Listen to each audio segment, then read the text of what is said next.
പ്രിയപ്പെട്ട പ്രേക്ഷകർക്ക് നമസ്കാരം. എന്നോടൊപ്പം കോൺഗ്രസ് നേതാവും അതുപോലെ തന്നെ കോൺഗ്രസിന്റെ ക്യാമ്പയിൻ കമ്മിറ്റി ചെയർമാനും അതിനുപരി മുൻ പ്രതിപക്ഷ നേതാവായ രമേശ് ചെന്നിത്തലയുണ്ട്. അദ്ദേഹവുമായിട്ട് നമുക്ക് സമീപകാല രാഷ്ട്രീയത്തിലുണ്ടാക്കുന്ന മാറ്റങ്ങളും ഭാവികാല രാഷ്ട്രീയത്തിലുണ്ടാകാൻ പോകുന്ന സാധ്യതകളും ഒക്കെ പരിശോധിക്കുന്ന ഒരു ചെറിയ അഭിമുഖത്തിലേക്ക് നമ്മൾ കടക്കുകയാണ്. രമേശ്, നമസ്കാരം. നമസ്കാരം. ഈ കോൺഗ്രസ് ഹൈക്കമാൻഡ് നിങ്ങളിലൊരു വിശ്വാസം ഇപ്പോഴും പുലർത്തുന്നതെന്ന് ഞാൻ മനസ്സിലാക്കുന്നു. അല്ലെങ്കിൽ ഇങ്ങനെ ഒരു ക്യാമ്പയിൻ കമ്മിറ്റി ചെയർമാനായി, പ്രത്യേകിച്ച് ഈ തെരഞ്ഞെടുപ്പ് എന്ന് പറഞ്ഞാൽ നിർണായകമായ തെരഞ്ഞെടുപ്പാണ്. കാര്യം മൂന്ന് വിഭാഗങ്ങൾക്കും ഏറ്റവും കടുത്തൊരു തെരഞ്ഞെടുപ്പ് വരാൻ പോകും നിയമസഭയിലേക്ക്. അപ്പോൾ ക്യാമ്പയിൻ കമ്മിറ്റി ചെയർമാനായി താങ്കളെ പ്രഖ്യാപിച്ചു. ഇതിൻ്റെ പിന്നിലെ സന്ദേശം എന്താണ്?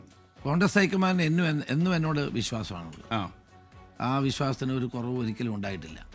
ഇപ്പോൾ വളരെ നിർണായകമായ ഒരു തെരഞ്ഞെടുപ്പാണ് നമ്മുടെ സംസ്ഥാനത്തെ സംബന്ധിച്ചിടത്തോളം, കോൺഗ്രസ് പാർട്ടിയെ സംബന്ധിച്ചിടത്തോളം, UDFനെ സംബന്ധിച്ചിടത്തോളം ഉള്ളത്. അപ്പോൾ ആധുനിക കാലഘട്ടത്തിലെ പ്രചരണ തന്ത്രങ്ങളും ആവിഷ്കരിച്ചുകൊണ്ട് പാർട്ടിയെ മുന്നണിയെ വിജയത്തിലേക്ക് നയിക്കുക എന്ന ചുമതലയാണ് എന്നെ ഏൽപ്പിച്ചിട്ടുള്ളത്. അത് ഭംഗിയായി നിറവേറ്റാനുള്ള നടപടികൾ ആരംഭിച്ചു കഴിഞ്ഞു. ഇപ്പോൾ തന്നെ ഞങ്ങൾ 3 യോഗങ്ങൾ കഴിഞ്ഞു. ആ യോഗങ്ങളിൽ ഞങ്ങൾ ചർച്ച ചെയ്യുന്നത് എങ്ങനെ ക്യാമ്പയിൻ ജനങ്ങളിലെത്തിക്കാം, ജനങ്ങളെ ആകർഷിക്കുന്ന ക്യാമ്പയിൻ എങ്ങനെ നടപ്പാക്കാം എന്നുള്ളതിനെ സംബന്ധിച്ചുള്ള വിശദമായ ചർച്ചകളാണ് നടന്നുകൊണ്ടിരിക്കുന്നത്. അത് വളരെ പ്രത്യേക തരത്തിൽ പ്രൊഫഷണലിസം കൂടി ഉൾപ്പെടുത്തിക്കൊണ്ടുള്ള ഒരു ക്യാമ്പയിനാണ് ഞങ്ങൾ ഉദ്ദേശിക്കുന്നത്. അപ്പോൾ അതിൻ്റെ ഒരു സാന്നിധ്യം കേരളത്തിൽ ജനങ്ങൾക്ക് അനുഭവപ്പെടും എന്ന് വിശ്വസിക്കാം. തീർച്ചയായും. ഞാൻ ഇന്ന് രാവിലെ ഉണ്ടായ ഒരു സംഭവം ഞാൻ താങ്കളുടെ ശ്രദ്ധയപ്പെടുത്തുകയാണ്. നമ്മുടെ ആരോഗ്യവകുപ്പ് മന്ത്രി വീണ ജോർജിൻ്റെ ഔദ്യോഗിക വസതിയായ തിരുവനന്തപുരത്തെ തൈക്കാട് ഹൗസിൽ ഇന്ന് യൂത്ത് കോൺഗ്രസ്സുകാർ എരിച്ചു കയറിയെന്ന് മാത്രമല്ല, അവർ താങ്കൾ അറിഞ്ഞിട്ടുണ്ടാവും, റീത്തുമായിട്ടൊക്കെ പോയത്. അവരുടെ മെയിൻ വാതിലിൽ കൊണ്ട് ഈ റീത്ത് വെച്ചു. അപ്പോൾ അവർ പത്തനംതിട്ടയിൽ, പിന്നെ അവരവിടെ ഇല്ലായിരുന്നു, അവർ പത്തനംതിട്ടയിൽ നടത്തിയ ഒരു വാർത്താ സമ്മേളനത്തിൽ പറഞ്ഞത് ഇതിൻ്റെ പേരിൽ VD സതീശനാണ്. അപ്പോൾ VD സതീശൻ പിന്നീട് തിരിച്ചടിച്ചു, ഇത് എനിക്ക് റീത്ത് വെക്കലല്ല പണി, പക്ഷേ ഈ വീട്ടിൽ കയറിയുള്ള ഇങ്ങനെയുള്ള സമരത്തോട് ഞാൻ യോജിക്കുന്നില്ല, പക്ഷേ സമരങ്ങൾ തുടരും. ഇങ്ങനെയുള്ള താങ്കളെ എനിക്കൊന്ന് ഈ വാർത്ത താങ്കൾ അറിഞ്ഞിട്ടുണ്ടാവും. രമേശ് ചെന്നിത്തല എന്ന നേതാവിൻ്റെ കാഴ്ചപ്പാടിൽ പ്രത്യേകിച്ച് മന്ത്രിമന്ദിരങ്ങൾക്കകത്തേക്ക് യൂത്ത് കോൺഗ്രസ്സുകാർ കയറി ചെല്ലുക എന്നൊക്കെ പറഞ്ഞു. അത് വേണമെങ്കിൽ ഇവർക്കും അവർ പറഞ്ഞു. യഥാർത്ഥത്തിൽ തിരുവനന്തപുരത്തെ ജോയി അങ്ങനെ ഒരു പ്രസ്താവന നടത്തി. ഇപ്പം ഇദ്ദേഹം പുതിയ യാത്ര നടത്തുകയാണ് VD സതീശൻ. ഈ യാത്രയെ ഞങ്ങൾ നേരിടാൻ ശ്രമിച്ചാൽ എന്താവും സംഭവം? അല്ല, നമ്മൾ ജനാധിപത്യ സംവിധാനത്തിൽ സമരങ്ങളൊക്കെ ആവശ്യമാണ്, പ്രതിഷേധങ്ങൾ ആവശ്യമാണ്. പക്ഷേ ഇത്തരത്തിൽ റീത്ത് വെച്ചുകൊണ്ടുള്ള പ്രതിഷേധം നമ്മുടെ ഒരു സംസ്കാരമല്ല. അത് CPMന്റെ സംസ്കാരമാണ്. MN വിജയന്റെ മകന്റെ വീടിന് മുമ്പ് റീത്ത് വെച്ചല്ലോ. അപ്പോൾ അതേ പാത നമ്മൾ സ്വീകരിക്കേണ്ട കാര്യമില്ല. നമുക്ക് പ്രതിഷേധിക്കാം, നമ്മുടെ ആവശ്യങ്ങൾ ഉന്നയിക്കാം. പക്ഷെ ഒരാളുടെ വീട് കയറുകയും അവിടെ റീത്ത് വെക്കുകയും ചെയ്യുന്നതിനോട് എനിക്ക് യാതൊരു യോജിപ്പുമില്ല. ഈ താങ്കളെക്കുറിച്ച് പൊതുവെ പറഞ്ഞു കേൾക്കുന്ന ഒരു കാര്യം, ഈ താങ്കൾ ഇപ്പം മുഖ്യമന്ത്രി വിമർശിക്കുമ്പോഴും ഭരണപക്ഷത്തുള്ള മറ്റുള്ള ആൾക്കാരെയൊക്കെ അറ്റാക്ക് ചെയ്യുന്ന സമയത്ത് താങ്കൾ വളരെ സോഫ്റ്റാണ്. എന്തിനാണ് താങ്കൾ ഒരു സോഫ്റ്റ്നെസ് നിലനിർത്തുന്നത് രാഷ്ട്രീയത്തിൽ? അല്ല, രാഷ്ട്രീയത്തിൽ നമ്മൾ വിമർശിക്കണം, നമ്മുടെ അഭിപ്രായങ്ങൾ പറയണം, വ്യത്യസ്ത അഭിപ്രായങ്ങൾ ചൂണ്ടിക്കാണിക്കണം. പക്ഷെ ഒരാളിനെ അപമര്യാദയായി പെരുമാറുകയും അനാവശ്യമായി ക്ഷോഭിക്കുകയൊന്നും ചെയ്യുന്ന രീതി ഞാൻ ഒരിക്കലും സ്വീകരിച്ചിട്ടില്ല. അതിൻ്റെ ആവശ്യമില്ല. അത് ഈ രമേശ് എന്ന വ്യക്തിയുടെ ഒരു പ്രശ്നമാണോ, അതോ രമേശിലെ രാഷ്ട്രീയ നേതാവിൻ്റെ പ്രശ്നമാണോ? അല്ല, രാഷ്ട്രീയ നേതാവാണെങ്കിൽ ഞാൻ വ്യക്തി കൂടിയാണല്ലോ. സ്വാഭാവികമായും നമ്മൾ സ്വീകരിക്കേണ്ട സമീപനത്തെ സംബന്ധിച്ച് എനിക്കൊരു കാഴ്ചപ്പാടുണ്ട്. നമ്മൾ വ്യത്യസ്തമായ നമ്മുടെ അഭിപ്രായം രേഖപ്പെടുത്തുക, ആരെയും മോശക്കാരാക്കുകയോ വ്യക്തിപരമായി ആക്ഷേപിക്കുകയോ ചെയ്യുന്നതിനോട് എനിക്കൊരിക്കലും യോജിപ്പില്ല. കേരളത്തിൽ ഇപ്പോൾ ഏറ്റവും സജീവമായി നടക്കുന്ന ഒരു ചർച്ച നിങ്ങൾ 3 പേരെ കുറിച്ചാണ്. അതിൽ ചില ആൾക്കാർ പറയുന്നു രമേശ് ചെന്നിത്തല മുഖ്യമന്ത്രിയാവും, മറ്റു ചില ആൾക്കാർ പറയുന്നു അതല്ല VD സതീശൻ്റെ ഊഴമാണ്. അപ്പോൾ അങ്ങനെ പറഞ്ഞുകൊണ്ടിരിക്കുമ്പോഴാണ് KC വേണുഗോപാലിൻ്റെ പേരും ഇപ്പോൾ പറഞ്ഞു കേൾക്കുന്നു. അപ്പോൾ ഇതിൽ ആരായിരിക്കും കേരളത്തെ നയിക്കാൻ പോകുന്നത്? നിങ്ങൾ അധികാരത്തിൽ വന്നാൽ ആ ക്ലോസും കൂടെ പറയണമല്ലോ. UDF അധികാരത്തിൽ വന്നാൽ ആര് മുഖ്യമന്ത്രിയാകണമെന്ന് തീരുമാനിക്കുന്നത് കോൺഗ്രസ് ഹൈക്കമാൻഡാണ്. രാഹുൽ ഗാന്ധി തന്നെ കോൺഗ്രസ് പ്രസിഡന്റിന്റെ സാന്നിധ്യത്തിൽ ഞങ്ങൾ കേരളത്തിലെ പ്രമുഖ നേതാക്കന്മാരെ എല്ലാം വിളിച്ചു കൂട്ടിയിട്ട് ഞങ്ങളോട് പറഞ്ഞത് തെരഞ്ഞെടുപ്പിൽ ജയിക്കുക, അതാണ് ഫസ്റ്റ് പ്രയോറിറ്റി. മുഖ്യമന്ത്രി ആരാകണം എന്നുള്ള കാര്യം അതിനുശേഷം കോൺഗ്രസ് ഹൈക്കമാൻഡ് തീരുമാനിക്കും. ആ കോൺഗ്രസ് ഹൈക്കമാൻഡിൻ്റെ തീരുമാനം എല്ലാവരും അംഗീകരിക്കും. ഇതാണ് യഥാർത്ഥ സ്ഥിതി.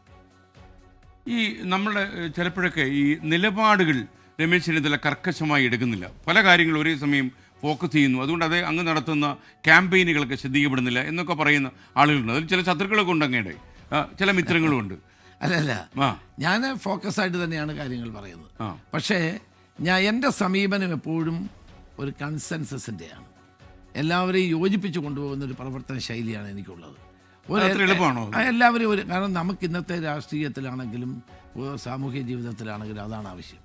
ഒരു ഏറ്റുമുട്ടൽ അല്ല, കൺസെൻസസിൽ വിശ്വസിക്കുന്ന ഒരാളാണ് ഞാൻ. പ്രത്യേകിച്ച് ഒരു കൊയിലേഷൻ ആകുമ്പോൾ, ഒരു കൊയിലേഷനെ ഞാൻ നയിച്ച കാലഘട്ടത്തിൽ ഞാൻ എടുത്ത സമീപനം കൺസെൻസസാണ്. ഞാൻ 5 വർഷം UDF ചെയർമാനായിരുന്ന കാലഘട്ടത്തിൽ, പ്രതിപക്ഷ നേതാവായിരുന്ന കാലഘട്ടത്തിൽ ഒക്കെ സ്വീകരിച്ചിട്ടുള്ളത് കൺസെൻസസിൻ്റെ സമീപനമാണ്. അതാണ് എന്നും ആവശ്യമായിട്ടുള്ളത്. പക്ഷേ നിലപാടിൽ ഞാൻ ഒരിക്കലും വെള്ളം ചേർക്കാറില്ല. ഞാൻ എൻ്റെ നിലപാടിൽ എന്നും ഉറച്ചു നിന്നിട്ടുണ്ട്. അത് നാളെയാണെങ്കിലും ഉറച്ചു നിൽക്കും. പക്ഷേ സമീപനം എപ്പോഴും കൺസെൻസസിൻ്റെയും യോജിപ്പിൻ്റേതുമായിരിക്കും എന്ന കാര്യത്തിൽ സംശയമില്ല. ഈ കേരളത്തിൽ കഴിഞ്ഞ കുറച്ചു കാലമായിട്ട് പ്രത്യേകിച്ച് ഈ ഉമ്മൻചാണ്ടിയെ പോലുള്ള സീനിയർ നേതാക്കന്മാരോട് AICC പോലുള്ള കേന്ദ്ര കമ്മിറ്റികൾ നീതി കാണിച്ചില്ല എന്നൊക്കെ പറയുന്നുണ്ട്. സീനിയർ നേതാക്കന്മാരോട് പരിഗണന കിട്ടാതെ പോകുന്ന ഒരവസ്ഥ ഈ കോൺഗ്രസ് പ്രസ്ഥാനത്തിൽ നിലനിൽക്കുന്നുണ്ട്, പ്രത്യേകിച്ച് കേരളത്തിൻ്റെ പശ്ചാത്തലത്തിൽ ആലോചിക്കുന്നു. അങ്ങനെയൊന്നുമില്ല. സീനിയേഴ്സിനെയും ചെറുപ്പക്കാരെയും ഒരുമിച്ച് കൊണ്ടുപോകുന്ന സമീപനമാണ്. മിക്സ്ചറാണ്. Young generation as well as the senior generation, അവർ തമ്മിലുള്ള ഒരു മിക്സ്ചറാണ് കോൺഗ്രസ് പാർട്ടി എപ്പോഴും സ്വീകരിക്കാറുള്ളത്. അതുതന്നെയാണ് ഇവിടെയും സ്വീകരിച്ചിട്ടുള്ളത്. ഞങ്ങൾ തന്നെ ആഗ്രഹിക്കുന്നത് എന്താ, പുതിയ തലമുറയ്ക്ക് കൂടുതൽ അവസരങ്ങൾ കൊടുക്കണം. ഇപ്പോൾ കഴിഞ്ഞ പഞ്ചായത്ത് തിരഞ്ഞെടുപ്പിൽ ചെറുപ്പക്കാരായി നിന്ന ആളുകളൊക്കെ നല്ല ഭൂരിപക്ഷത്തോടെ ജയിക്ക് വരികയുണ്ടായി. അപ്പോൾ ജനങ്ങളിൽ പ്രതീക്ഷ നൽകാൻ കഴിയുന്ന പുതുതലമുറയെ മുന്നോട്ട് കൊണ്ടുപോകേണ്ടത് ഞങ്ങളുടെ ചുമതലയാണ്. ഞാൻ അങ്ങനെ വന്ന ഒരാളല്ലേ ശ്രീകണ്ഠൻ നായർ. 26-ാമത്തെ വയസ്സിൽ MLA-യും 28-ാമത്തെ വയസ്സിൽ മന്ത്രി ആയ ആളാണ്. അപ്പം ഞാൻ ചെയ്യേണ്ടത് എന്താണ്, പുതിയ തലമുറയ്ക്ക് കൂടുതൽ പ്രാധാന്യം കൊടുക്കുക എന്നുള്ളത് തന്നെയാണ് എൻ്റെയും ദൗത്യമെന്ന് ഞാൻ വിശ്വസിക്കുന്നു. ഞാൻ ചോദിക്കുന്ന വേറൊരു കാര്യം, നിങ്ങൾ ഈ കഴിഞ്ഞ പഞ്ചായത്ത് തിരഞ്ഞെടുപ്പിൽ നിങ്ങൾ ചില പ്രശ്നങ്ങളൊക്കെ ഉയർത്തി, അതിനകത്ത് ജനങ്ങൾക്ക് ഇഷ്ടപ്പെടുന്ന നിങ്ങൾക്ക് കുറച്ച് ഭൂരിപക്ഷം കിട്ടുകയും ചെയ്തു. എന്നാൽ നിയമസഭാ തെരഞ്ഞെടുപ്പ് തീർത്തും വ്യത്യസ്തമാണ്. തദ്ദേശ തെരഞ്ഞെടുപ്പ് പോലെയല്ല പലപ്പോഴും അത് വരിക എന്ന് പറയുന്നത്. ഈ അടുത്ത തെരഞ്ഞെടുപ്പിൽ ഈ ശബരിമല കൊണ്ട് രക്ഷപ്പെട്ടു പോകാം എന്നാണ് കോൺഗ്രസിൻ്റെ വിശ്വാസം? ശബരിമല കൊണ്ടല്ലോ, 10 വർഷത്തെ ഈ സർക്കാരിൻ്റെ ജനവിരുദ്ധ നയങ്ങളാണ് ജനങ്ങൾ വിലയിരുത്തുന്നത്. എല്ലാ ഉപതെരഞ്ഞെടുപ്പിലും ഞങ്ങൾ ജയിച്ചു, ചേലക്കര ഒഴിച്ച്. ചേലക്കരയിൽ 35,000-ൻ്റെ ഭൂരിപക്ഷം 5,000-ആയി കുറച്ചു. പാർലമെൻറ്റ് തെരഞ്ഞെടുപ്പിൽ ഞങ്ങൾ ജയിച്ചു. അതോടൊപ്പം തന്നെ പഞ്ചായത്ത് തെരഞ്ഞെടുപ്പിൽ ഞങ്ങൾ വൻപിച്ച ഭൂരിപക്ഷം നേടി. ഈ 3 തെരഞ്ഞെടുപ്പിൻ്റെയും വിലയിരുത്തൽ സർക്കാരിനെതിരാണ്. ജനങ്ങൾ സർക്കാരിനെ മാറ്റാൻ ആഗ്രഹിക്കുന്നു. അപ്പോൾ കേരളത്തിൽ ഒരു രാഷ്ട്രീയ മാറ്റം വേണമെന്ന ജനവികാരം ഈ തെരഞ്ഞെടുപ്പുകളിലൂടെയൊക്കെ വളരെ സ്പഷ്ടമാണ്. തീർച്ചയായും അതിനു വേണ്ടിയിട്ടാണ് ഞങ്ങൾ പ്രവർത്തിക്കുന്നത്. ജനങ്ങൾ ഒരു ഭരണമാറ്റത്തിന് വേണ്ടി തയ്യാറെടുത്ത് നിൽക്കുന്ന സ്ഥിതിയാണ് ഇന്ന് കേരളത്തിൽ. ഡോക്ടർ ശശി തരൂരാണല്ലോ താങ്കളുടെ കോ ചെയർമാൻ ഈ പ്രചാരണ കമ്മിറ്റിയുടെ. അപ്പം ആ ഒരു ഇക്വേഷൻ എങ്ങനെ പോകും? തീർച്ചയായിട്ടും ശശി തരൂർ ഞങ്ങളുടെ കമ്മിറ്റിയുമായി വളരെ സഹകരിക്കുന്നുണ്ട്. എനിക്കല്ലേലും അദ്ദേഹവുമായിട്ട് നല്ല ബന്ധം. അദ്ദേഹത്തിൻ്റെ അഭിപ്രായ വ്യത്യാസമൊക്കെ മാറിയോ? അദ്ദേഹം കോൺഗ്രസ് നേതൃത്വമായി ചില കാര്യങ്ങൾ അഭിപ്രായ വ്യത്യാസം ഉണ്ടായിരുന്നു. രാഹുൽ ഗാന്ധിയും ഖാർഗെജിയുമായി അദ്ദേഹം വളരെ വിശദമായി സംസാരിച്ചു. ഏതാണ്ട് 2 മണിക്കൂറോളം സംസാരം നീണ്ടു. ആ സംസാരത്തിന് ശേഷം അദ്ദേഹത്തിൻ്റെ കാർമേഘ പടലങ്ങളൊക്കെ മാറി, കാർമേഘങ്ങൾ ഒഴിഞ്ഞുപോയി. അദ്ദേഹം വളരെ സജീവമായി തന്നെ കോൺഗ്രസിൻ്റെ പ്രവർത്തന രംഗത്ത് ഇന്ന് നിന്ന് മുന്നോട്ട് പോവുകയാണ്. ഈ അടുത്തിടെ നിങ്ങളുടെ തന്നെ നേതാവായ മണിശങ്കർ അയ്യർ കേരളത്തിൽ വന്നൊരു പ്രസ്താവന നടത്തി. അപ്പം അദ്ദേഹം പറഞ്ഞു പിണറായി വിജയൻ തന്നെ തുടർഭരണം ഉണ്ടാകും, പിണറായി വിജയൻ തന്നെ മുഖ്യമന്ത്രിയാകും എന്ന് അദ്ദേഹം പറഞ്ഞപ്പോൾ നിങ്ങൾ പറഞ്ഞു അദ്ദേഹം കോൺഗ്രസ് പ്രസ്ഥാനത്തിൻ്റെ ഭാഗമല്ല. മണിശങ്കർ അയ്യർ ഇന്ന് കോൺഗ്രസിനകത്തില്ല. അദ്ദേഹം ഇടയ്ക്കിടയ്ക്ക് പാകിസ്ഥാനെ സപ്പോർട്ട് ചെയ്യും, ഇടയ്ക്കിടയ്ക്ക് മോഡിയെ നീചജാതി എന്ന് പറയും, ചായക്കാരനാണെന്ന് പറയും. ഇതെല്ലാം മറ്റു പലർക്കും വേണ്ടി പറയുന്ന കാര്യങ്ങളായിട്ട് എനിക്കിപ്പോൾ സംശയം. അല്ല, അദ്ദേഹത്തിന് പ്രസംഗിക്കാൻ ഒരു അവസരം കിട്ടിയപ്പം അദ്ദേഹം ഈ കോൺഗ്രസ് പ്രസ്ഥാനത്തെ തള്ളി പറഞ്ഞതാണോ? അദ്ദേഹത്തെ വാടകയ്ക്ക് എടുത്തുകൊണ്ട് വന്നതാണ്. CPM വാടകയ്ക്ക് എടുത്തുകൊണ്ട് വന്ന് ഇടയ്ക്കിടയ്ക്ക് അദ്ദേഹത്തെ വാടകയ്ക്ക് എടുത്ത് കൊണ്ടിരുന്നുണ്ട് അവർ. ആ വാടകയ്ക്ക് എടുത്തുകൊണ്ട് വന്നിട്ട് കോൺഗ്രസിനെതിരെ സംസാരിക്കുക, എന്നിട്ട് പറയാം ഞാൻ കോൺഗ്രസ്സുകാരനാണെന്ന് പറയാം. അങ്ങനെ ഒരാൾ കോൺഗ്രസിൽ ഇല്ല എന്നാണ് ഹൈക്കമാൻഡ് വളരെ വ്യക്തമായി സൂചിപ്പിച്ചിട്ടുള്ളത്. താങ്കൾ പക്ഷേ കർക്കശമായി നിശ്ചിതമായി വലിയ അഴിമതി ആരോപണങ്ങളും സാധാരണ രാഷ്ട്രീയത്തിൽ ഉന്നയിച്ച് ഒരുപാട് ശത്രുക്കളെ ഉണ്ടാക്കാത്ത ഒരാളാണ്. എന്നാൽ താങ്കൾ VN വാസവനെതിരെ ഒരു അഴിമതി ആരോപണം കൊണ്ടുവന്നിട്ടുണ്ട്. അപ്പോൾ ഈ ശബരിമല പമ്പയിലെ സംഗമം സംബന്ധിച്ചായിരുന്നു താങ്കളുടെ അഴിമതി ആരോപണം. ആ ആരോപണത്തിലൊക്കെ താങ്കൾ ഇപ്പോഴും ഉറച്ചു നിൽക്കുകയാണോ? അല്ല, ശ്രീകണ്ഠൻ നായർ പറഞ്ഞത് ശരിയല്ല. കഴിഞ്ഞ 1-ാം പിണറായി ഗവൺമെൻറ്റിൽ ഞാൻ 7 അഴിമതി ആരോപണം കൊണ്ടുവന്നു. ഈ 7 അഴിമതി ആരോപണവും ഗവൺമെൻറ്റിന് വിഡ്രോ ചെയ്യേണ്ടി വന്നു. പമ്പ മണൽക്കടത്ത്, സ്പ്ലിങ്കർ, അതോടൊപ്പം തന്നെ ബബ്കോ അഴിമതി, ബ്രൂവറി ഡിസ്റ്റിലറി ഉൾപ്പെടെ 7 പ്രധാനപ്പെട്ട ആരോപണങ്ങൾ അഴിമതി തന്നെ ഞാൻ കൊണ്ടുവന്നതാണ്. 7 കാര്യത്തിലും ഗവൺമെൻറ് പുറകോട്ട് പോകേണ്ടി വന്നു. പമ്പയിൽ നടത്തിയ അയ്യപ്പ സംഗമത്തിൽ വൻ അഴിമതിയുണ്ട്. 7 കോടി രൂപ മുടക്കിയാണ് ഇവർ സംഗമം നടത്തിയത്. 300 പേര് പോലും അവിടെ ഇല്ലായിരുന്നു. 24 ഞാൻ കണ്ട സ്റ്റേജ് 300 പേര് പോലും ഇല്ലായിരുന്നു.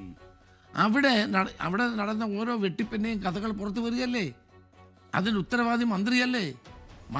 മന്ത്രിക്ക് ദേവസ്വം ബോർഡിൻ്റെ തലയിൽ വെച്ച് രക്ഷപ്പെടാൻ കഴിയുമോ? കഴിയില്ല. മന്ത്രിയുടെ നേതൃത്വത്തിലാണ് ആഗോള സംഗമം, അയ്യപ്പ സംഗമം നടത്തിയത്. എന്ത് പ്രയോജനമുണ്ടായി? ഇന്ന് അവിടെ നടന്ന ഓരോ വെട്ടിപ്പിൻ്റെയും കഥ പുറത്ത് വന്നുകൊണ്ടിരിക്കുകയാണ്. അപ്പോൾ അത് പറയാതിരിക്കാൻ നിവൃത്തിയില്ല. അത് വ്യക്തിപരമല്ല. മന്ത്രിയുടെ നിലപാടും അതോടൊപ്പം തന്നെ ഗവൺമെൻറ്റിൻ്റെ നിലപാടും ബോർഡിൻ്റെ നിലപാടിനെ ഞങ്ങൾക്ക് വിമർശിക്കേണ്ടി വരും. അതാണ് ഞാൻ പറഞ്ഞത്. അല്ല, ഈ തിരുവിതാംകൂർ ദേവസ്വം ബോർഡിനെ കൃത്യമായി നിയന്ത്രിക്കുന്ന ഒരാൾ മന്ത്രിയാണോ താങ്കളുടെ അഭിപ്രായത്തിൽ? കാര്യം ഈ അഴിമതിയിൽ അദ്ദേഹത്തിന് എങ്ങനെയാണ് ഒരു റോള് വരിക? തീർച്ചയായിട്ടും മന്ത്രിയാണ് ഈ ആഗോള അയ്യപ്പ സംഗമത്തിൻ്റെ എല്ലാ ഒരുക്കങ്ങളും നടത്തിയത്. അദ്ദേഹമാണ് എല്ലാവരെയും പോയി കണ്ട് വിളിച്ചത്. അദ്ദേഹമാണ് ഇതിന് മുഴുവൻ നേതൃത്വം കൊടുത്തത്. ഇപ്പം പ്രശ്നം വന്നപ്പോഴാണ് ഹൈക്കോടതിയാണ് പറയുന്നത്, ഞങ്ങളല്ല. ഹൈക്കോടതിയിൽ കൊടുത്ത റിപ്പോർട്ടിലാണ് പറയുന്നത് ഇതെല്ലാം അഴിമതിയാണെന്ന്. അഴിമതി നടന്നപ്പോഴേ എനിക്ക് ഉത്തരവാദിത്വമില്ല, ബോർഡിനാണ് ഉത്തരവാദിത്വം എന്ന് പറയുന്നതിൽ എന്തർത്ഥമാണ്? ആരാണത് വിശ്വസിക്കുന്നത്? അതുകൊണ്ടാണ് ഞാൻ ഈ കാര്യം പറഞ്ഞത്. ഈ താങ്കൾ ഉൾപ്പെടെയുള്ള നേതാക്കന്മാർ ഈ കിബിയെ വല്ലാതെ വിമർശിക്കുന്നുണ്ട്. എന്നാൽ ഭരണപക്ഷത്തു നിന്ന് പറയുന്ന കിബി കാരണം ഇത്ര 1,00,000 കോടിയുടെ വികസനം കൊണ്ടുവന്നു എന്നൊക്കെ അവർ അവകാശപ്പെടുകയും ചെയ്യുന്നു. നിങ്ങൾ അധികാരത്തിൽ വരികയാണെങ്കിൽ ഈ കിബിയുടെ പ്രവർത്തനം വേണ്ടെന്ന് വയ്ക്കുമോ? ഒരിക്കലും വേണ്ടെന്ന് വെക്കില്ല. ഇല്ല. കാരണം ഇത് കൊണ്ടുവന്നത് തന്നെ എ കെ ആന്റണിയുടെ ഗവൺമെന്റ് കാലത്ത് ശങ്കരനാരായണനാണ് ഇങ്ങനെ ഐഡിയ കൊണ്ടുവന്നത് തന്നെ, ധനകാര്യമന്ത്രിയാണ്. പിന്നീടാണ് ഇവരത് വിപുലപ്പെടുത്തിയത്. ഇത് പശ്ചാത്തല സൗകര്യം ഒരുക്കാനും കേരളത്തിൻ്റെ വികസനത്തിന് വേണ്ടി പണം മുടക്കുന്നതിന് ഞങ്ങളാരും ഒരിക്കലും എതിർത്തിട്ടില്ല. ഞങ്ങൾ പറഞ്ഞ രണ്ട് കാര്യം: ഒന്ന്, പ്രത്യുൽപാദനപരമായ കാര്യങ്ങൾക്ക് വേണ്ടി ഈ പണം ഉപയോഗിക്കണം. ഞാനും നിങ്ങൾ പഠിക്കുന്ന ഓരോ ലിറ്റർ പെട്രോളിൻ്റെ 2 രൂപയാണ്, പെട്രോളിൽ നിന്ന് 2 രൂപയാണ് കിബി പോകുന്നത്. മസാല ബോണ്ട് എടുത്തതിനെ ഞാൻ വിമർശിച്ചു. കാരണം 9.75% പലിശയ്ക്ക് മസാല ബോണ്ടിൽ നിന്ന് പണം എടുക്കേണ്ട കാര്യമില്ല, വിറ്റ് കാശുണ്ടാക്കേണ്ട കാര്യമില്ല. കേരളത്തിൽ തന്നെ 7%, 7.5% പലിശയ്ക്ക് ഇവിടെ പണം കിട്ടും ബാങ്കിൽ. നമുക്ക് കൊച്ചി മെട്രോയ്ക്ക് വേണ്ടി 2.5% ജപ്പാനിൽ നിന്ന് ലോൺ കിട്ടി. അതുണ്ടായിരിക്കെയാണ് ഇവർ മസാല ബോണ്ട് വിട്ട് ഇത്രയും വലിയ ഒരു ബാധ്യത ഉണ്ടാക്കി വെച്ചത്. മാത്രമല്ല, കിഫ്ബിയിലെ പണം ഉപയോഗിച്ചുകൊണ്ട് കേരളത്തിൽ ഇടതുപക്ഷത്തിന് വേണ്ടിയുള്ള രാഷ്ട്രീയ പ്രചരണം നടക്കുന്നു. ഇടതുപക്ഷത്തിൻ്റെ രാഷ്ട്രീയ നേട്ടങ്ങൾ മുഴുവൻ തെരഞ്ഞെടുപ്പ് പ്രചരണത്തിന് വേണ്ടി ഉപയോഗിക്കുന്നു. അതിനെയാണ് ഞങ്ങൾ എതിർക്കുന്നത്. ഞങ്ങൾ കിഫ്ബി എന്ന ആശയത്തെ അല്ല എതിർക്കുന്നത്. ഇതുപയോഗിച്ചുകൊണ്ട് ഇന്ന് പ്രചരണം നടത്തും. കേരളം മുഴുവൻ PRDയുടെ ബോർഡല്ലേ മുഖ്യമന്ത്രിയുടെ. എത്ര കോടി രൂപയാണ് ചെലവഴിക്കുന്നത്? കിഫ്ബിയിലൂടെ 150 കോടി രൂപയാണ് പരസ്യത്തിന് വേണ്ടി മാത്രം കൊടുക്കുന്നത്. വ്യക്തികൾക്ക് കൊടുക്കുകയാണ്. 1 കോടി രൂപ, 2 കോടി രൂപ, 3 കോടി രൂപ, 50,000 രൂപ, ഇതൊക്കെ വ്യക്തികൾക്ക് കൊടുക്കുന്നു. ഇങ്ങനെ ചെയ്യുന്ന ആളുകൾ നാളെ മറുപടി പറയേണ്ടി വരും. നാളെ ഞങ്ങളുടെ ഗവൺമെൻറ് വന്നാൽ ഈ തട്ടിപ്പ് നടത്തുന്ന ഉദ്യോഗസ്ഥന്മാർ ജയിലിൽ പോകേണ്ടി വരും. ഒരു സംശയവും വേണ്ട കാര്യത്തിൽ. ഈ താങ്കൾ എന്നും NSSോടൊരു സൗഹാർദ്ദപരമായ നിലപാട് നിലനിർത്തുകയും NSS താങ്കളുടെ ഒരു ലോക്യം കാണിക്കുകയൊക്കെ ചെയ്തിട്ടുള്ള സ്ഥാപനമാണ്. എന്നാൽ താങ്കൾ ഇവിടെ കേരള രാഷ്ട്രീയത്തിൽ സജീവമായി നിൽക്കെ തന്നെ NSS മറുകണ്ഠം ചാടി. ഭരണപക്ഷത്ത് ഇപ്പോൾ വളരെ പിന്തുണ കൊടുത്തിരിക്കുക NSS ജനറൽ സെക്രട്ടറി. താങ്കൾ മണിച്ചേട്ടാന്ന് വിളിക്കുന്ന G. സുകുമാരൻ നായർ തന്നെ പിണറായി വിജയന്റെ വലിയൊരു കടുത്ത ഫാനായിട്ട് മാറിയിട്ടുണ്ട് എന്നൊന്നും എനിക്ക് തോന്നുന്നില്ല. ഇല്ല, അവരാകെ ആഗോള അയ്യപ്പ സംഗമത്തിലാണ് അവർ അതിന് പിന്തുണ പ്രഖ്യാപിച്ചു. അവർ രാഷ്ട്രീയ നിലപാട് വളരെ വ്യക്തമായി തന്നെ പറഞ്ഞു. ഞങ്ങൾക്ക് രാഷ്ട്രീയത്തിൽ സമദൂരം തന്നെയാണ്, ആ സമദൂരത്തിൽ വ്യത്യാസമില്ല എന്ന് പറഞ്ഞു. അതിൽ നിന്ന് വളരെ വ്യക്തമല്ലേ? എനിക്ക് NSSുമായിട്ട് മാത്രമല്ല, എനിക്ക് SNDPയുമായും നല്ല ബന്ധമാണ്. കേരളത്തിലെ എല്ലാ സാമുദായിക സംഘടനകളുമായും ഏറ്റവും അടുത്ത ബന്ധമുള്ള ഒരാളാണ് ഞാൻ. അത് വർഷങ്ങളുടെ ബന്ധമാണ് എനിക്ക്. വർഷങ്ങളുടെ ബന്ധമാണ് ഇവരൊക്കെ എല്ലാം എനിക്കുള്ളത്. അത് നമ്മുടെ സമൂഹത്തിലും രാഷ്ട്രീയത്തിലും പ്രവർത്തിക്കുമ്പം അവരൊക്കെയാണ് ഭരണരംഗത്തുള്ളപ്പം ഇവരൊക്കെയായിട്ട് നല്ല ബന്ധം പുലർത്തേണ്ടി വരില്ലേ? അല്ല, ഞാൻ ചോദിക്കുന്നത് ഇപ്പം ഈ കോൺഗ്രസ് അടങ്ങുന്ന UDFനോട് NSS ഇങ്ങനെ ഒരു നിലപാടെടുക്കാൻ എന്താ കാരണം? കാരണം നിങ്ങളെപ്പോലെയുള്ള NSSുമായും അല്ലെങ്കിൽ SNDPയുമായിട്ടൊക്കെ അടുത്ത് നിൽക്കുന്ന ആളുകൾക്ക് എന്തുകൊണ്ടാണ് അവരെ പിടിച്ചു നിർത്താൻ പറ്റാതെ പോകുന്നത്? അല്ല, അവരങ്ങ് പോയിട്ടില്ലല്ലോ പിടിച്ചു നിർത്താൻ. അല്ല, അവർ പറയുന്നു അവർ ആഗോള അയ്യപ്പ സംഗമത്തിന്റെ കാര്യത്തിൽ അവർ അതിന് സമദൂരം പോയില്ലേ? ഇല്ല, സമദൂരം തന്നെയാണ് ഇപ്പോഴും അവർ ആവർത്തിച്ച് പറയുന്നുണ്ടല്ലോ. അവരങ്ങ് ശരിദൂരം ഇടയ്ക്ക് അദ്ദേഹം പറയുന്നുണ്ട്. ഈ ശരിദൂരത്തിൽ ഉറച്ചു നിൽക്കുമെന്നാണോ അങ്ങയുടെ ഒരു പ്രതീക്ഷ? തീർച്ചയായിട്ടും. ഈ ന്യൂനപക്ഷങ്ങൾ ഈ കോൺഗ്രസിൽ നിന്ന് അകന്നു പോകുന്ന ഒരു സാഹചര്യം നിലനിൽക്കുന്നുണ്ടോ? ഒരിക്കലും ഇല്ല. എന്തുകൊണ്ട്? ന്യൂനപക്ഷങ്ങളുടെ അവകാശങ്ങൾ സംരക്ഷിക്കാനും ഭൂരിപക്ഷത്തിൻ്റെ അവകാശങ്ങൾ സംരക്ഷിക്കാനും കോൺഗ്രസ് എന്നും ശ്രമിച്ചിട്ടുണ്ട്. ഞങ്ങൾ തരം പോലെ ന്യൂനപക്ഷ പ്രേമം ഉയർത്തിപ്പിടിക്കുകയും തരം പോലെ ഭൂരിപക്ഷ പ്രേമം ഉയർത്തിപ്പിടിക്കുകയും ചെയ്യുന്നില്ല. കേരളത്തിലെ CPM ചെയ്യുന്ന അതാണ്. പാർലമെൻറ്റ് തെരഞ്ഞെടുപ്പിൽ മുഖ്യമന്ത്രി പ്രസംഗിച്ചതെല്ലാം ഇതിനെപ്പറ്റിയാണ്, ന്യൂനപക്ഷങ്ങളെപ്പറ്റി മാത്രമാണ്, പൗരാവകാശ നിയമത്തെപ്പറ്റിയാണ് പ്രസംഗിച്ചത്. പാർലമെൻറ്റ് തെരഞ്ഞെടുപ്പ് കഴിഞ്ഞു, ന്യൂനപക്ഷത്തെ വിട്ടു. ഇപ്പോൾ ആഗോള അയ്യപ്പ സംഗമത്തിന് വേണ്ടി ഇറങ്ങി തിരിച്ചിരിക്കുക. പെട്ടെന്നാണ് അദ്ദേഹത്തിന് അയ്യപ്പനോടുള്ള ഭക്തി വന്നത് മുഖ്യമന്ത്രിക്ക്. അപ്പോൾ ന്യൂനപക്ഷങ്ങളെ കൈവിട്ട് ഭൂരിപക്ഷത്തെ പിടിച്ചിരിക്കുകയാണ് ഇപ്പം. ഇതുകൊണ്ടൊന്നും രക്ഷപ്പെടാൻ പോകുന്നില്ല. താങ്കൾ ഈ അടുത്ത കാലത്ത് എന്നുവെച്ചാൽ ഇപ്പം കെ ബി ഗണേഷ് കുമാർ ഗതാഗത മന്ത്രി എന്നുള്ള നിലയിൽ അദ്ദേഹത്തെക്കുറിച്ച് അത്യാവശ്യം നല്ല അഭിപ്രായം ഈ സമൂഹത്തിൽ നിലനിൽക്കുന്നു എന്നാണ് പറയുന്നത്. അപ്പോൾ ഈ KSRTCയെ സ്വകാര്യവൽക്കരിക്കാൻ കെ ബി ഗണേഷ് കുമാർ ശ്രമിക്കുന്നു എന്ന രീതിയിൽ താങ്കളുടെ ആരോപണം ഉന്നയിച്ചു. ഇപ്പോഴും ആരോപണത്തിൽ ഉറച്ചു നിൽക്കുകയാണോ? അല്ല, ഞാനങ്ങനെ ആരോപണം ഉന്നയിച്ചിട്ടില്ല. ഉറപ്പാണല്ലോ? ഇല്ല. താങ്കൾക്ക് KSRTC ഉള്ള നിലപാടെന്താ? KSRTC ശക്തിപ്പെടുത്തണം, പക്ഷെ ഇന്നത്തെ നിലയിൽ ശക്തിപ്പെടില്ല. എന്തുകൊണ്ട്? കാരണം ഇപ്പൊ പരസ്യത്തിൽ മാത്രമാണല്ലോ ശ്രദ്ധ. പുറകിലും പരസ്യം, മുമ്പിലും പരസ്യം, രണ്ട് സൈഡിലും പരസ്യം. ഡ്രൈവർക്ക് കണ്ണുപോലും കാണാൻ വയ്യ ഈ പരസ്യം കാരണം. ഗവൺമെന്റിന്റെ പരസ്യം മാത്രമാണ് ഇപ്പോൾ വെച്ചുകൊണ്ടിരിക്കുന്നത്. അപ്പോൾ ഗവൺമെന്റിന് വേണ്ടിയിട്ടുള്ള ഒരു പരസ്യ വണ്ടിയായിട്ടാണ് ഇപ്പൊ KSRTC ഓടിക്കൊണ്ടിരിക്കുന്നത്. ഇതുകൊണ്ടൊന്നും KSRTC രക്ഷപ്പെടാൻ പോകുന്നില്ല. ഈ നിങ്ങൾ ഇപ്പം ഒരു യാത്ര പോയിക്കൊണ്ടിരിക്കുക വി ഡി സതീശൻ്റെ. ഈ വി ഡി സതീശൻ, രമേശ് ചെന്നിത്തല, അല്ലെ KC വേണുഗോപാൽ, താങ്കൾ തലമുതിർന്ന നേതാവാണ്. അപ്പോൾ ഈ നിങ്ങളുടെ ഈ നേതൃനിര വളരെ ഐക്യത്തോടെ തന്നെ മുന്നോട്ട് പോകുന്നു എന്ന് കരുതാമോ? ഞങ്ങൾ വളരെ ഐക്യത്തോടെയാണ് മുന്നോട്ട് പോകുന്നത്. ഈ ജാഥയ്ക്ക് വൻപിച്ച മുന്നേറ്റമുണ്ട്. ജനങ്ങളുടെ വികാരത്തെ പൂർണ്ണമായി ഉൾക്കൊണ്ടുകൊണ്ട് നല്ല നിലയിലാണ് വി ഡി സതീശൻ നേതൃത്വത്തിലുള്ള യാത്ര മുന്നോട്ട് പോകുന്നത്. അതിൽ കൂടുന്ന ജനങ്ങളെ കണ്ടാൽ തന്നെ നമുക്ക് മനസ്സിലാവും ജനങ്ങളുടെ വികാരം എന്താണ്. ഈ ഭരണത്തിനെതിരായിട്ടുള്ള ശക്തമായ ജനവികാരം നിലനിൽക്കുന്നു എന്നത് വളരെ വ്യക്തമായിട്ട് തന്നെ നമുക്ക് കാണാൻ കഴിയുന്ന കാര്യമാണ്. ഈ NSSന്റെ നേതൃനിര, പ്രത്യേകിച്ച് ഈ സുകുമാരൻ നായർ, വി ഡി സതീശനെ അതിരൂക്ഷമായിട്ട് വിമർശിച്ചു. അപ്പോൾ ആളുകളൊക്കെ പ്രതീക്ഷിച്ചു താങ്കളിൽ നിന്നൊരു മറുപടി. പക്ഷേ താങ്കളുടെ മൗനം പാലിച്ചു. അത് അർത്ഥഗർഭമായ മൗനമായിരുന്നു, അതോ വെറുതെ ഉടക്കാൻ പോകണ്ടെന്ന് കരുതിയതാണ്? അല്ല, ഞാനങ്ങനെ, നിങ്ങൾക്കറിയാമല്ലോ, ഞാനങ്ങനെ ആരെങ്കിലും അത് അനാവശ്യമായിട്ട് ഉടക്കുന്ന ഒരാളല്ല. 9 വർഷം NSS എന്നോട് അകന്നു നിന്നു. 9 വർഷം 9 വർഷം പോയില്ല. 9 വർഷം ഞാൻ പോയിട്ടില്ല. 9 വർഷം. അപ്പം അന്നും ഞാൻ ആരെ അനാവശ്യമായിട്ട് വിമർശിക്കാൻ പോയിട്ടില്ല. എൻ്റെ ഈ സ്വഭാവമില്ലത്. ഞാൻ ഈ ശബരിമല കേസിലേക്ക് വന്നു. ശബരിമല ഈ സ്വർണ്ണക്കൊള്ള കേസൊക്കെ ഒരുപക്ഷെ ഇന്ത്യൻ രാഷ്ട്രീയം തന്നെ ശ്രദ്ധിക്കപ്പെടുന്നൊരു സംഭവമായിട്ട് അത് മാറിയിട്ടുണ്ട്. ഇപ്പോൾ സുപ്രീം കോടതി തന്നെ അതിനെക്കുറിച്ചൊരു കമൻറ്റ് വരെ ചെയ്തു. അപ്പോൾ ഈ ശബരിമല കൊള്ളയിൽ ഈ തന്ത്രിയെ അറസ്റ്റ് ചെയ്തത് നീതികേടായിപ്പോയി എന്ന് BJP ഒരു നിലപാടെടുത്തിട്ടുണ്ട്. ഇപ്പോൾ മാത്രമല്ല, അദ്ദേഹത്തിനെ അറസ്റ്റ് ചെയ്യുന്നത് മറ്റു ചില കാരണങ്ങൾ കൊണ്ടാണ്. അദ്ദേഹം തന്നെ പറയുന്നത് അദ്ദേഹം ശ്രീകോവിൽ അടയ്ക്കാൻ തീരുമാനിച്ചുകൊണ്ടാണ് ഈ അറസ്റ്റ് ചെയ്യാൻ ഇവർ മനഃപൂർവ്വം തീരുമാനിച്ചതാണ്. ശരിക്കും അന്ന് ശ്രീകോവിൽ അടച്ചത് ഞാൻ പറഞ്ഞിട്ടാണെന്ന് PS ശ്രീധരൻപിള്ള അതിൻ്റെ പിന്നാലെ ഒരു പ്രസ്താവനയായിട്ടും വന്നിട്ടുണ്ട്. അപ്പോൾ ഇതുകൊണ്ട് ഇതൊക്കെ ആൾക്കാർ ഇപ്പോഴാണ് മനസ്സിലാകുന്നത്. അപ്പോൾ ഈ തന്ത്രിയെ അറസ്റ്റ് ചെയ്ത ആ നടപടിയോട് ഒരു കോൺഗ്രസ് നേതാവ് എന്നുള്ളതിൽ താങ്കളുടെ ഒരു നിലപാടെന്താ? അത് ആവശ്യമായിരുന്നു? ഇന്നലെയാണ് കൊല്ലം കോടതിയുടെ 90 പേജുള്ള വിധിന്യായം പുറത്തു വന്നു. ഞാൻ വിധിന്യായം മുഴുവൻ വായിച്ചു കഴിഞ്ഞിട്ടില്ല, വായിച്ചുകൊണ്ടിരിക്കുകയാണ്. അപ്പോൾ ആ വിധിന്യായം പരിശോധിച്ചാൽ തന്ത്രിയുടെ അറസ്റ്റ് അനാവശ്യമാണെന്ന് ബോധ്യപ്പെടും. അനാവശ്യമാണ്. കാരണം താങ്കൾ ആ വിധിന്യായത്തിൽ ഊന്നി നിന്നാണ് പറയുന്നത്, സ്വാഭാവിക നീതി എന്നുള്ളതല്ലേ? അതെ, വിധിന്യായത്തിൽ ഊന്നി നിന്നുകൊണ്ടാണ്. അത് കോടതി തന്നെ പറയുന്നുണ്ട്.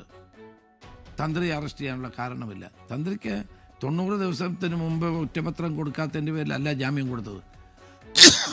നേരിട്ട് ജാമ്യം കൊടുക്കുക. തീർച്ചയായിട്ടും 90 ദിവസം ആയില്ലല്ലോ. ആയില്ല, നേരിട്ട് ജാമ്യം കൊടുക്കുക. 40 ദിവസം എന്തിനാണ് ശബരിമല തന്ത്രിയെ ജയിലിലിട്ടത് എന്നുള്ള മറുപടി പറയേണ്ട കാര്യമാണ്. കാരണം ഈ കേസുമായി അദ്ദേഹം ഒരു ഘട്ടത്തിലും ബന്ധപ്പെടുന്ന ഒരാളല്ല. കാരണം എന്താണ്? ഭരണപരമായ കാര്യങ്ങളിലൊന്നും തന്ത്രിക്ക് അധികാരമില്ല. തന്ത്രിക്ക് ദൈവികമായ കാര്യങ്ങൾ മാത്രമാണ് അധികാരമുള്ളത്. അയ്യപ്പൻ്റെ പ്രതിപുരുഷൻ എന്ന നിലയിൽ താന്ത്രികമായ കാര്യങ്ങളിലാണ് അദ്ദേഹത്തിന് അവിടെ അധികാരമുള്ളത്.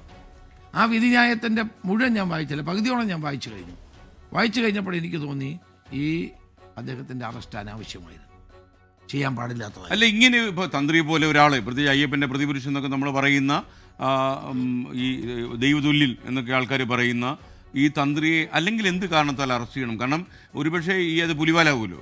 താങ്കളൊരു ആഭ്യന്തരമന്ത്രിയായിട്ടിരുന്ന ആളാണ്, ചാടിക്കറി അങ്ങനെ ഒരാളെ അറസ്റ്റ് ചെയ്യൂ. അപ്പോൾ എന്തെങ്കിലും കാര്യം കോടതി പറഞ്ഞു, ഇത് വിജിലൻസ് കോടതി പറഞ്ഞു തെളിവിൻ്റെ കണിക പോലും ഇതിലില്ല എന്ന വിധിന്യായത്തിലുണ്ട്.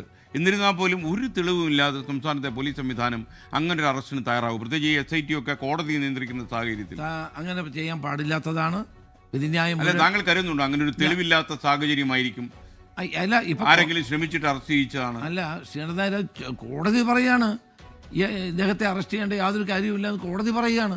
കോടതി അദ്ദേഹത്തിന് ജാമ്യം കൊടുത്തിരിക്കുകയാണ്. വലിയ ഗുരുതരമായ തെറ്റാണ്. ഇപ്പം ഒരു തന്ത്രിനെ പോകട്ടെ, ഒരു വ്യക്തിയെ പോലും ഒരു തെളിവുമില്ലാതെ ചുമ്മാ രാവിലെ അറസ്റ്റ് ചെയ്ത് ജയിലിൽ കൊണ്ടിട്ടാൽ ഉണ്ടാകാവുന്ന അവസ്ഥ എന്താകും? തന്ത്രി വേണ്ട, വേറൊരാളെ ഒരു വ്യക്തിയെ, ഒരു പൗരനെ അങ്ങനെ അറസ്റ്റ് ചെയ്യാനുള്ള യാതൊരു അധികാരവും പോലീസിനില്ല. ഞാൻ ആ 90 പേജുള്ള വിധിന്യായം മുഴുവൻ വായിച്ചിട്ടില്ല. വായിച്ചു കഴിഞ്ഞ് ഞാൻ കൂടുതൽ കാര്യങ്ങൾ വിശദീകരിക്കും. ഈ ശബരിമല സ്വർണ്ണക്കൊള്ളയിൽ തന്ത്രിയുടെ അറസ്റ്റ് പാടില്ലായിരുന്നു എന്നൊരു നിലപാട് നിങ്ങൾ എടുത്തു കഴിഞ്ഞാൽ നിങ്ങൾ ഈ അടുത്ത തെരഞ്ഞെടുപ്പിൽ ഉന്നയിക്കാൻ പോകുന്ന ഏറ്റവും വലിയ പ്രശ്നം ശബരിമല സ്വർണ്ണക്കൊള്ള തന്നെ ആയിരിക്കുമല്ലോ. ഏറ്റവും പ്രധാന പ്രശ്നങ്ങളിലൊന്ന് ഈ ഭരണവിരുദ്ധ വികാരം കൊണ്ട് മാത്രമേ ഈ തെരഞ്ഞെടുപ്പിൽ കോൺഗ്രസ് രക്ഷപ്പെടാൻ പറ്റുമെന്ന് തോന്നുന്നില്ല. അങ്ങനെയാണെങ്കിൽ നിങ്ങൾ ഉയർത്തുന്ന വാദഗതി തന്നെ ദുർബലമാകാനും സാധ്യതയില്ലേ? അതല്ല, തന്ത്രിയുടെ കാര്യത്തിലാണ് ഞാൻ പറഞ്ഞത്.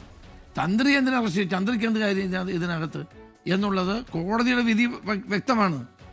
കോടതി പറയുന്നത് എന്താ? അനാവശ്യമായി അദ്ദേഹത്തെ അറസ്റ്റ് ചെയ്തു, കാരണങ്ങളില്ലാതെയാണ് അറസ്റ്റ് ചെയ്തത്. അതുകൊണ്ട് എൻ്റെ അഭിപ്രായത്തിൽ ആ അറസ്റ്റ് ശരിയല്ല എന്നുള്ളതാണ് എൻ്റെ അഭിപ്രായം. കൂടുതൽ കാര്യങ്ങൾ ഞാൻ 90 പേജുള്ള വിധിന്യായം പഠിച്ചതിന് ശേഷം നാളെ ഞാൻ പത്രസമ്മേളനം നടത്തി വിശദീകരിക്കുന്നു.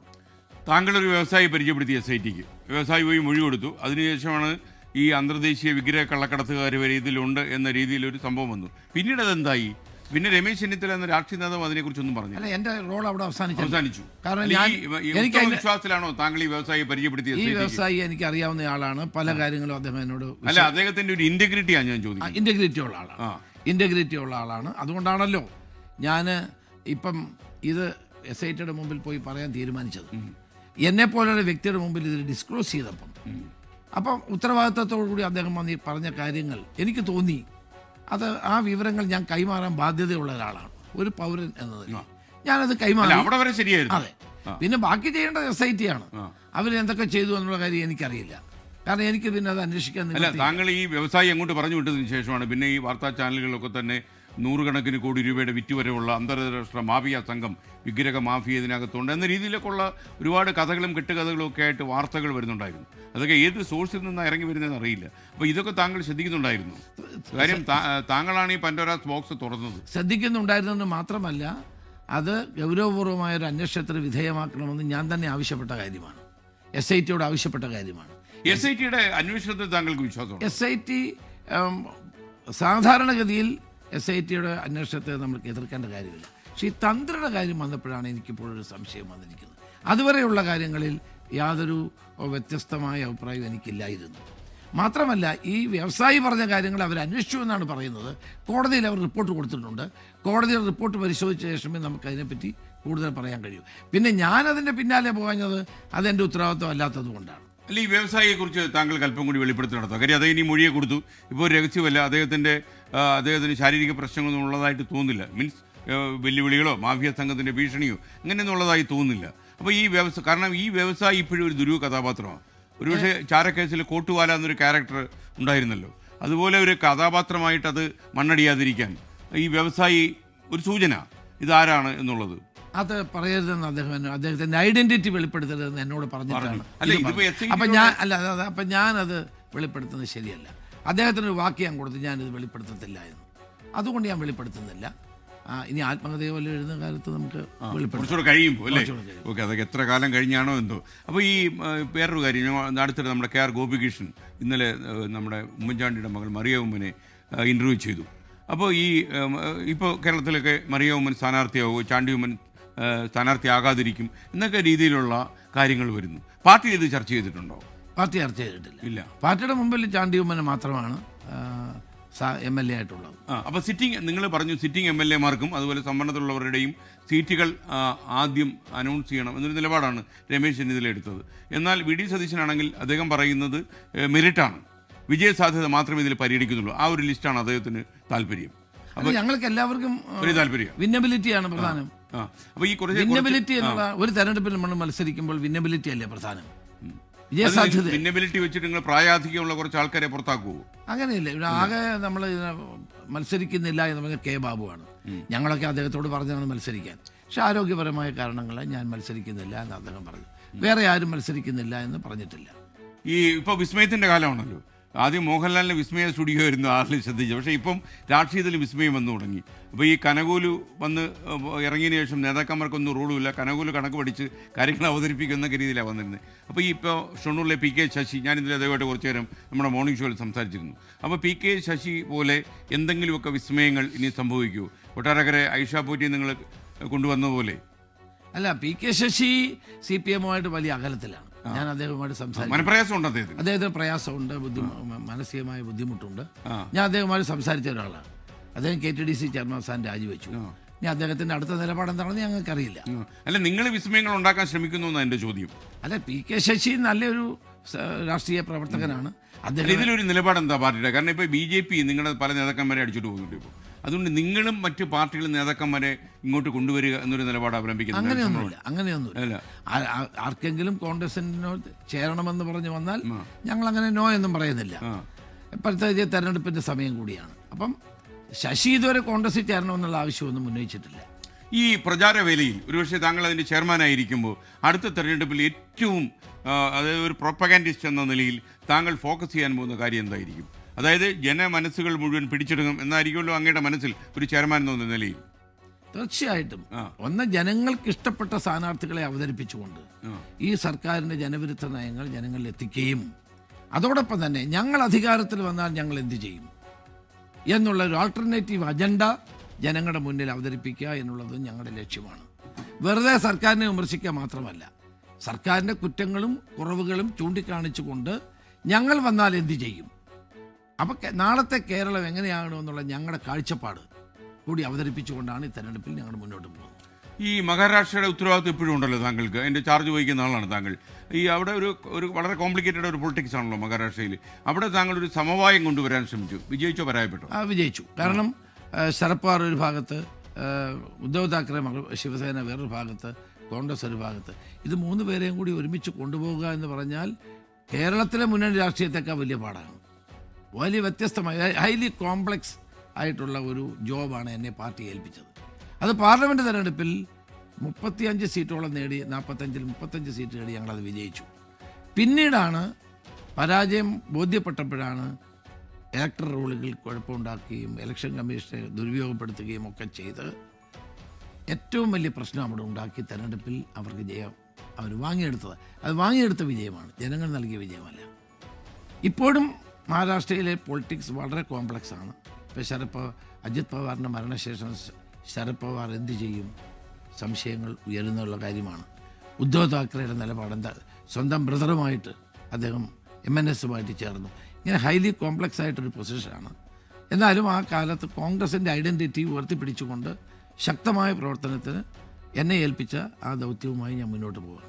ഈ രമേശ് ചെന്നിത്തല എന്ന നേതാവ് എത്രയോ കാലമായി കേരള രാഷ്ട്രീയത്തിലുണ്ട്. താങ്കൾ കൊണ്ടുവന്ന ഒരു പരിപാടിയായിരുന്നു കുബേര. ഈ കുബേരയൊക്കെ പിന്നീട് അത് ഓപ്പറേഷൻ കുബേര, കുറേ ആൾക്കാർ, കുറേ മണി ലെൻഡർമാരെ ഒക്കെ നിങ്ങൾ പിടിച്ച് ആത്തിടാൻ പറ്റി, കുറേ തടപടികളൊക്കെ അതിൽ വന്നു. പിന്നീട് കുബേര ഉപേക്ഷിക്കപ്പെട്ടു. കുബേര ഞാനല്ല ഉപേക്ഷിച്ചത്, പിന്നീട് വന്ന സർക്കാരാണ്, പിന്നീട് വന്ന ഗവൺമെന്റ്. അല്ല, ഈ കുബേര പ്രായോഗികമായിരുന്നില്ല. കാരണം കുറേ ആൾക്കാരെ അതിൽ നിന്ന് രക്ഷപ്പെടുത്താൻ കഴിഞ്ഞു. എന്നാൽ ഈ പുതിയ വന്ന മന്ത്രിസഭയ്ക്ക് അത് വലിയ താല്പര്യം തോന്നിയതുമില്ല. കുബേരയുടെ ഓപ്പറേഷനിൽ പരാജയം ഉണ്ടായിരുന്നു. ഓപ്പറേഷന്റെ പരാജയമല്ല, ഗവൺമെന്റിന്റെ ഇച്ഛാശക്തി ഇല്ലായ്മയാണ്. ഓപ്പറേഷൻ കുബേര ജനങ്ങളെ ഏറ്റവും കൂടുതൽ സ്വാധീനിച്ചിട്ടുള്ളൊരു കാര്യമാണ്. നിങ്ങൾക്ക് തമിഴ്നാട്ടിലൊക്കെ ആളുകൾ ഇവിടെ വന്നിട്ട് 100 രൂപ കൊടുത്തിട്ട് വൈകുന്നേരം 110 രൂപ വാങ്ങിക്കുകയാണ്. എത്ര പാവങ്ങൾ, മീറ്റർ പലിശയാണ്. എത്ര കുടുംബങ്ങൾ ആത്മഹത്യ ചെയ്തത്? ഓപ്പറേഷൻ കുബേര വന്നതോടുകൂടി വലിയ മാറ്റം ഉണ്ടായി. ഒരു സാമൂഹ്യ വിപത്തിനെ ഒരു പരിധി വരെ തുടച്ചു നീക്കാൻ കഴിഞ്ഞു. പക്ഷെ ഗവൺമെൻറ് മാറിയപ്പം ആ പദ്ധതി തന്നെ ഇല്ലാതായി. ഇപ്പം പൂർവാധിക ശക്തിയോടെ പലിശക്കാർ അരങ്ങ് തകർക്കുകയാണ്. അത് കറക്റ്റാണ്. ഇനിയൊരു പേഴ്സണൽ ചോദ്യം. താങ്കളൊരു ഫാമിലി മാനാണ് അതോ മുഴുവൻ സമയം ഇപ്പൊ 24 hours രാഷ്ട്രീയക്കാരെ കാണാൻ പറ്റുമല്ലോ? ഞാൻ രണ്ടും കൂടാണ്. എത്ര മണിക്ക് വീട്ടിൽ കയറും? അങ്ങനെയൊന്നും പറയാൻ പറ്റില്ല. എപ്പോ വേണമെങ്കിലും വീട്ടിൽ കയറും. അല്ല, താങ്കൾ അങ്ങനെ ഒരു ഫാമിലി മാനാണ്. ഇപ്പോൾ സേവ് കേരള, അതുപോലെ തന്നെ താങ്കൾ നമ്മളൊക്കെ നടത്തിയ പോലെ ഒരു ഡ്രഗ്സിനെതിരായിട്ടൊരു, മയക്കുമരുന്നിനെതിരായിട്ടൊരു, ലഹരിക്കെതിരെ ഒരു യാത്ര നടത്തി. അപ്പോൾ ആ യാത്ര കൊണ്ട് എന്തെങ്കിലും ഗുണമുണ്ടായി എന്ന് താങ്കൾ കരുതുന്നുണ്ട്? വലിയ ഗുണമുണ്ടായി. കാരണം ഞാൻ ഈ യാത്രയായിട്ട് ഇപ്പം ശ്രീകണ്ഠനായരാണ് ആദ്യം തുടങ്ങിയത്. നല്ല നിങ്ങൾക്കറിയാമല്ലോ, എല്ലായിടത്തും പോയപ്പോൾ വലിയ ആളുകളുടെ വലിയ ചലനം ഉണ്ടാക്കിയ കാര്യം. അപ്പം നിങ്ങളുടെ ആ പരിപാടി കൂടെ കണ്ട ശേഷമാണ് ഞങ്ങൾ ഈ പരിപാടി. കാരണം ഞാൻ അതിന് മുമ്പ് ആഭ്യന്തരമന്ത്രിയായിരുന്നപ്പോഴാണ് ക്ലീൻ ക്യാമ്പസ് സേഫ് ക്യാമ്പസ് ഒരു പരിപാടി വെച്ചു. പുകയില ഉൽപ്പന്നങ്ങളും മയക്കുമരുന്നും സ്കൂളുകളിലും കോളേജുകളിലും വർജിക്കണം. അതിന് ഭരണപരമായ പോലീസിനെ കൊണ്ട് ചെയ്യുന്ന നടപടികളും ബോധവൽക്കരണവും ഞങ്ങൾ ഒരുമിച്ച് മുന്നോട്ട് കൊണ്ടുപോയി. മമ്മൂട്ടി അതിൻ്റെ ബ്രാൻഡ് അംബാസഡറായിരുന്നു. അപ്പം ഞാൻ ഭരണത്തിൽ നിന്ന് മാറിക്കഴിഞ്ഞപ്പോൾ ഞാൻ വിചാരിച്ചിനി ഇത് ഗവൺമെൻറ് മുന്നോട്ട് കൊണ്ടുപോയില്ല. അപ്പം ഡ്രഗ്സ് വളരെ വ്യാപകമായതിൽ കണ്ടുകൊണ്ടാണ് ഞാൻ വീണ്ടും ഇത് ആരംഭിച്ചത്. അത് നിങ്ങൾ തുടങ്ങിയതിന് ശേഷമാണ് ഞാൻ ആരംഭിച്ചത്.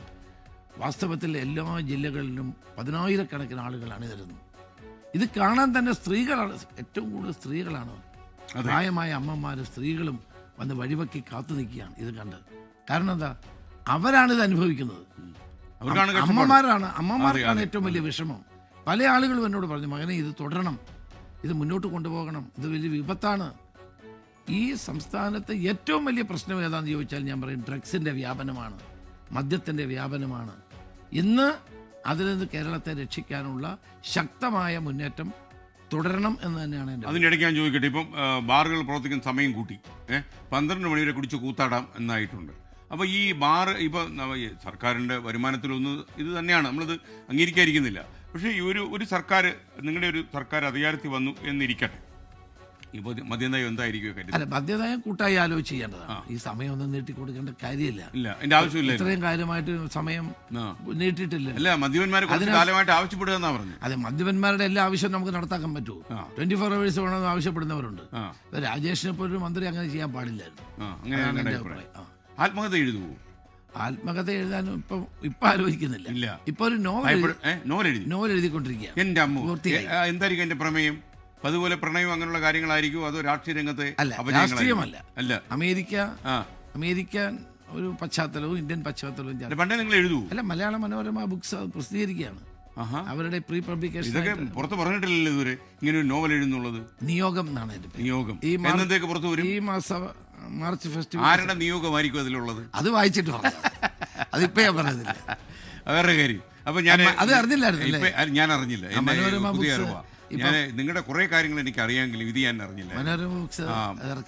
അത് മനോരമയിലൂടെ നാട്ടുകാർ നന്നായി. മനോരമ ബുക്സ് അല്ല ഞാൻ ചോദിക്കുന്നത്. ഇപ്പം നിങ്ങൾ എന്തായാലും എനിക്കറിയാം, നിങ്ങൾ ആത്മകഥ എഴുതും, പ്രത്യേകിച്ച് നോവലൊക്കെ എഴുതുന്ന ഒരാൾ അവസാനം ഒരു കഥാന്തരം എന്ത് സംഭവിക്കുന്ന എഴുതാൻ താല്പര്യം കാണുമല്ലോ. അങ്ങനെ എഴുതുമ്പോൾ ഈ കുറച്ച് കാലം കഴിഞ്ഞ് ഈ കേരള രാഷ്ട്രീയത്തിൽ, ഇന്ത്യൻ രാഷ്ട്രീയത്തിൽ എങ്ങനെ അറിയപ്പെടാനാണ് താങ്കൾക്ക് താല്പര്യം? ഞാൻ ജനങ്ങളോടൊപ്പം നിൽക്കുന്ന ഒരു രാഷ്ട്രീയ പ്രവർത്തകനെന്ന് അറിയാൻ ആഗ്രഹിക്കുന്നു. ജനങ്ങളിൽ നിന്ന് വേറിട്ടൊന്നുമില്ല. എപ്പോൾ പോയാലും ജനങ്ങൾ നമ്മുടെ കൂടെ ഉണ്ടാവണമെന്ന് ആഗ്രഹിക്കുന്ന ഒരാളാണ്. അവരോടൊപ്പം, അവരുടെ പ്രവർത്തനങ്ങളോടൊപ്പം, അവരുടെ ദുഃഖങ്ങളോടൊപ്പം, അവരുടെ സന്തോഷങ്ങളോടൊപ്പം ചേർന്ന് നിൽക്കുന്ന ഒരാളായിട്ട് അറിയപ്പെടാനാണ് ആഗ്രഹം. ഒറ്റ ചോദ്യം, കേരളത്തിലെ മുഖ്യമന്ത്രിയാവുമോ? അത് ഞാനല്ല തീരുമാനിക്കുന്നത്, അത് ജനങ്ങളാണ്, എൻ്റെ പാർട്ടിയാണ്. ആണ്. അങ്ങേക്ക് നമ്മളിത് ഈ അഭിമുഖം തൽക്കാലം അവസാനിപ്പിക്കുകയാണ്, സമയപരിമിതി കൊണ്ട്. എന്നാലും നമ്മുടെ 1 മണി വാർത്ത അല്പം ക്രോസ് ചെയ്ത് കഴിഞ്ഞു. എന്നാലും ഞാൻ ചോദിക്കുക, ഒരുപക്ഷെ വലിയൊരു ക്യാമ്പയിന് താങ്കൾ കച്ചമുറുക്കുകയാണല്ലോ. അപ്പം കച്ചഗിരി പോകാതെ സൂക്ഷിക്കേണ്ടത് ഈ നേതാവിൻ്റെ കഴിവാണ്. അപ്പോൾ എന്തെങ്കിലും നമ്മുടെ ജനങ്ങളോട് പ്രത്യേകിച്ച് ഇനി പറയാനുണ്ടോ? അല്ല, എനിക്ക് ജനങ്ങളോട് പറയാനുള്ളത്, ജനങ്ങൾ വസ്തുതകൾ മനസ്സിലാക്കണം. ഇന്നത്തെ കേരളം മതിയോ, അതോ ഒരു വലിയ മാറ്റത്തിന് വിധേയമാകുന്നൊരു കേരളം വേണമോ എന്ന് ജനങ്ങൾ ചിന്തിക്കണം. 10 വർഷത്തെ ഭരണം നമുക്ക് നൽകിയത് എന്താണ്? ഇങ്ങനെ ഇനിയും മുന്നോട്ട് പോയാൽ മതിയോ, അതോ സിംഗപ്പൂരിനെ പോലെ അതിവിപുലമായ സാധ്യതകളുള്ള പുരോഗതി പ്രാപിക്കുന്ന ഒരു സംസ്ഥാനമായി കേരളം മാറണ്ടേ എന്ന ചിന്തയാണ് ജനങ്ങൾക്കുണ്ടാകേണ്ടത്.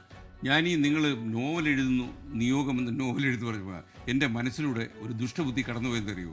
ഹൈക്കമാൻഡ് പറയാം ഇനി പുള്ളി നോവൽ എഴുതട്ടെ, അങ്ങനെ പറയില്ലായിരിക്കും. ഹൈക്കമാൻഡ് അങ്ങനല്ല, ഹൈക്കമാൻഡ് എന്ത് പറഞ്ഞാലും അതനുസരിക്കുന്ന ഒരാളാണ്.